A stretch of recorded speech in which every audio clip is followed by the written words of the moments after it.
चेली पाइन सक्नु वस्तु। चेलीलाई कहिले आँखाबाट आँसु झार्ने बनाउनु होला, चेलीलाई कहिले दुखी नबनाउनु होला। दुःख गरेर माइतीको घरमा बसेर 20औं वर्ष पछाडि अर्काको घर गएकी हुन्छन्। अर्कैकी आमालाई आमा भन्नुपर्दा छाती चिरिएको हुन्छ। सन्तानको जन्म दिँदा चेलीले प्रत्येकपल्ट मर्नुपर्छ प्रियजन। आफू मरेर नयाँ जीवन दान गरेको हुन्छ चेलीले। यस्तो चेली हुन्छ।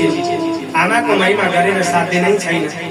भगवान पनि आमाको महिमा नजानेर पुत्र भएर जन्म लिनुभयो प्रियजन। आमाको महिमा के हो जान्नका लागि भगवान छोरो भएर आउनु भयो।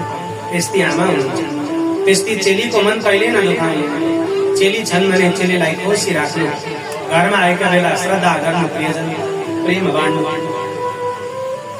चेली आशीर्वाद हुन्, चेली गौरव हुन् माइतीको।